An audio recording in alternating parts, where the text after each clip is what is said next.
कधी असा विचार केलाय का, की खूप जास्त चांगलं असणं हे सुद्धा एक प्रॉब्लेम असू शकतं? आज आपण याच एका इंटरेस्टिंग पण तितक्याच महत्त्वाच्या विषयावर बोलणार आहोत. डॉक्टर रॉबर्ट ए ग्लोवर यांचं नो मोर मिस्टर नाईस गाय हे पुस्तक आपल्याला अशा पुरुषांबद्दल सांगतं, जे इतरांना खुश करण्याच्या नादात स्वतःलाच विसरून जातात. तर हे असं का होतं आणि या चक्रातून बाहेर कसं पडायचं? चला समजून घेऊया. मी एक चांगला मुलगा आहे, माझ्यासारखा चांगला माणूस सापडणार नाही. हे वाक्य आहे ना, हे अनेक पुरुषांना स्वतःबद्दल अगदी खरं वाटतं. या पुस्तकात जेसन नावाचं एक पात्र आहे, ज्याचं आयुष्य बाहेरून एकदम परफेक्ट वाटायचं, पण आतून तो प्रचंड दुःखी होता. तो स्वतःला एक नाईस गाय समजत होता आणि गंमत म्हणजे हीच ओळख त्याच्या सगळ्या त्रासाचं मूळ होती. आता हा प्रश्नच बघा ना, ऐकायला किती विचित्र वाटतो, बरोबर? पण विचार करा, काय होईल जर आपलं चांगलं वागणंच आपल्या दुःखाचं कारण असेल तर? हाच तो विचार आहे जो आपल्या डोक्यातल्या अनेक कल्पनांना धक्का देतो आणि आपल्याला एका पूर्णपणे वेगळ्या सत्यापर्यंत घेऊन जातो. चला तर मग ही नाईस गायची जी काय संकल्पना आहे, तिला जरा जवळून पाहूया. सगळ्यात आधी हे समजून घेऊ की हे जे नाईस गायचं मिथक आहे, म्हणजे आपल्याला जे वरवर दिसतं त्यामागे नक्की दडलंय तरी काय. आता हे गुण बघा, नेहमी देणारे, सगळ्यांची काळजी घेणारे, वाद टाळणारे, असं वाटतं की किती छान आहे. आणि या पुरुषांनाही असंच वाटतं की जर आपण हे सगळं करत राहिलो तर आपल्याला प्रेम मिळेल, आपलं आयुष्य छान होईल. वरवर पाहता हे एकदम बरोबर वाटतं, नाही का? पण खरं प्रॉब्लेम तेव्हा सुरू होतो जेव्हा हे सगळं देणं एका अशा अटीवर अवलंबून असतं जी कधीच उघडपणे बोलली जात नाही. आणि आता आपण कथेच्या त्या भागाकडे वळतोय जिथे या चांगुलपणाच्या मुखवट्यामागचा खरा थोडासा गडद चेहरा समोर येतो. हे जे चांगलं वागण्याचे नमुने आहेत ना, ते खरं तर नाईस गाय सिंड्रोम नावाच्या एका मोठ्या चक्राचा भाग आहेत. हे चक्र बाहेरून जरी चांगलं दिसत असलं तरी ते आतून आयुष्य पोखरून काढतं.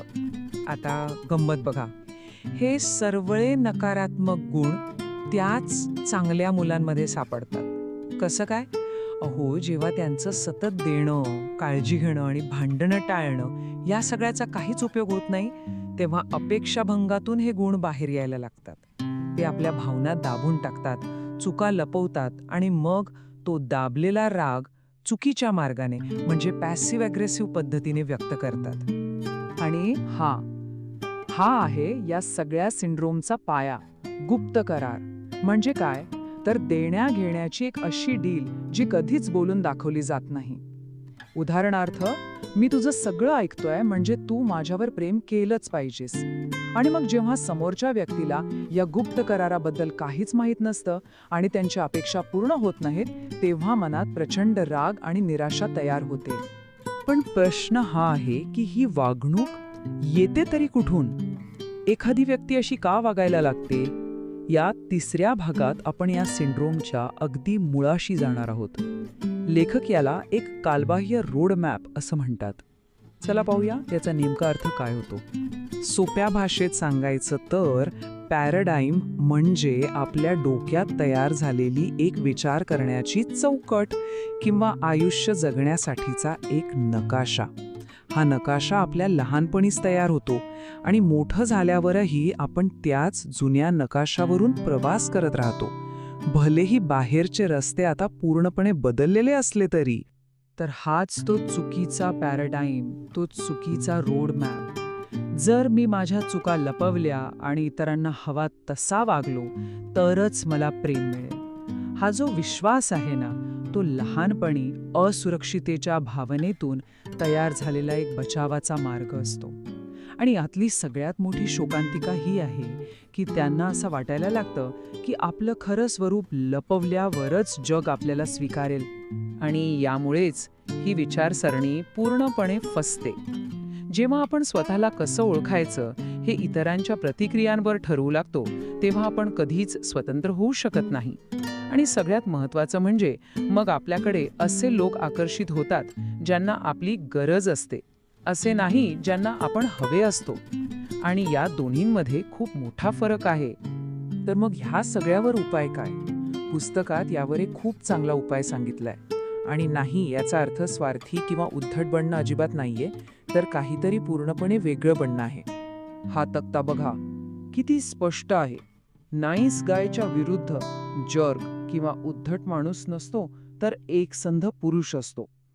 एकसंध पुरुष म्हणजे कोण? तर तो जो स्वतःच्या नजरेत स्वतःला सिद्ध करतो, जो गरजेच्या वेळी संघर्षाला सामोरं जातो आणि जो सगळ्यात महत्त्वाचा म्हणजे प्रामाणिक असतो. हे आक्रमक असण्याबद्दल नाही, तर आत्मविश्वास आणि प्रामाणिकपणाबद्दल आहे. एकसंध पुरुष स्वतःच्या सगळ्या बाजू स्वीकारतो, चांगल्या आणि वाईट दोन्ही. तो स्वतःला परफेक्ट समजत नाही, पण अपूर्ण असूनही स्वतःवर प्रेम करतो. आणि खरं सांगायचं तर हेच खरं स्वातंत्र्य आहे. मग यातून बाहेर पडण्यासाठी काही ठोस पावलं उचलावी लागतात. ही फक्त सुरुवात आहे. पहिलं म्हणजे स्वतःच्या गरजांना प्राधान्य द्यायला शिका. दुसरं, जे योग्य वाटतं ते करा, भलेही ते इतरांना आवडणार नाही. आणि तिसरं, जिथे नाही म्हणणं गरजेचं आहे तिथे स्पष्टपणे नाही म्हणायला शिका. हे बदल छोटे वाटले तरी आत्मसन्मान परत मिळवण्यासाठी खूपच प्रभावी ठरतात. तर आजचा हा भाग आपण याच विचाराने संपवूया. इतरांना खुश करण्याच्या नादात अनेकदा आपण स्वतःलाच विसरून जातो. पण कदाचित जेव्हा आपण स्वतःला स्वीकारतो, स्वतःला महत्त्व देतो, तेव्हाच आपली इतरांशी खरी आणि प्रामाणिक नाती तयार होऊ शकतात. यावर विचार नक्की करा.